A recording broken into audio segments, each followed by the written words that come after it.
کیا آپ جانتے ہیں کہ قارون کون تھا اور اس کا کیا انجام ہوا؟ قارون حضرت موسیٰ علیہ السلام کے چچا کا بیٹا تھا، بہت ہی شکیل اور خوبصورت آدمی، اسی لیے لوگ اس کے حسن و جمال سے متاثر ہو کر اس کو منور کہا کرتے تھے۔ اس کے ساتھ ساتھ اس میں یہ کمال بھی تھا کہ وہ بنی اسرائیل میں تورات کا بہت بڑا عالم اور بہت ہی بااخلاق انسان تھا، اور لوگ اس کا بہت ہی ادب و احترام کرتے تھے۔ لیکن بے شمار دولت اس کے ہاتھ آتے ہی اس کے حالات میں ایک دم تغیر پیدا ہو گیا اور سامری کی طرح منافق ہو کر حضرت موسیٰ علیہ السلام کا بہت بڑا دشمن ہو گیا اور اعلیٰ درجے کا متکبر اور مغرور ہو گیا۔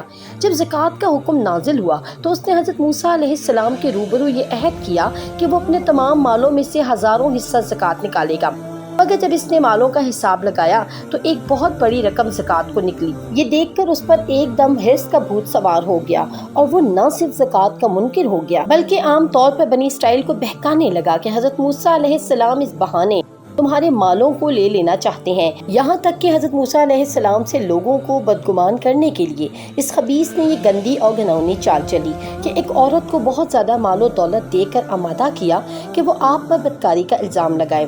چنانچہ عین اس وقت جبکہ حضرت موسیٰ علیہ السلام عبادت الہی میں مصروف تھے، قارون نے آپ کو ٹوکا کہ فلاں عورت سے آپ نے بدکاری کی ہے۔ حضرت موسیٰ علیہ السلام نے فرمایا کہ اس عورت کو میرے سامنے لاؤ۔ چنانچہ وہ عورت بلائی گئی تو حضرت موسیٰ علیہ السلام نے فرمایا، اے عورت، اس اللہ کی قسم جس نے بنی اسرائیل کے لیے دریا کو پھاڑ دیا اور عافیت و سلامتی کے ساتھ دریا کے پار کرا کے فرعون سے نجات دی، سچ سچ کہہ دے کہ واقعہ کیا ہے۔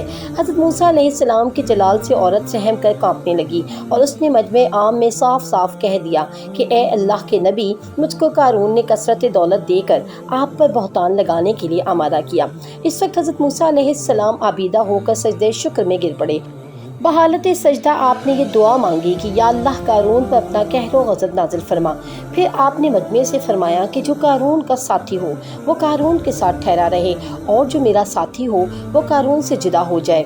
چنانچہ دو خبیثوں کے سوا تمام بنی اسرائیل قارون سے الگ ہو گئے۔ پھر حضرت موسیٰ علیہ السلام نے زمین کو حکم دیا کہ اے زمین تو اس کو پکڑ لے، تو قارون ایک دم گھٹنوں تک زمین میں دھس گیا۔ پھر آپ نے دوبارہ زمین سے فرمایا کہ وہ کمر تک زمین میں دھس گیا۔ یہ دیکھ کر قارون رونے اور بلبلانے لگا اور قرابت اور رشتہ داری کا واسطہ دینے لگا، مگر آپ نے کوئی اختلاف نہ کیا، یہاں تک کہ وہ بالکل زمین میں دھس گیا۔ دو منحوس آدمی جو قارون کے ساتھی ہوتے تھے لوگوں سے کہنے لگے کہ حضرت موسیٰ نے قارون کو اس لیے دھسا دیا تاکہ قارون کے مکان اور اس کے خزانوں پر خود قبضہ کر سکیں۔ آپ نے اللہ تبارک و تعالیٰ سے دعا مانگی کہ قارون کا مکان اور خزانہ بھی زمین میں دھس جائے۔ چنانچہ قارون کا مکان جو سونے کا تھا اور اس کا سارا خزانہ سبھی زمین میں دھس گیا۔ قارون کا خزانہ اس کو قرآن کی زبان سے سنیے۔ اللہ تبارک و تعالیٰ ارشاد فرماتا ہے، ہم نے قارون کو اتنے خزانے دیے تھے کہ ان خزانوں کی کنجیاں ایک مضبوط اور طاقتور جماعت پر مشکل اٹھا سکتی تھی، لیکن اس کے تکبر نے اسے کہیں کا نہ چھوڑا۔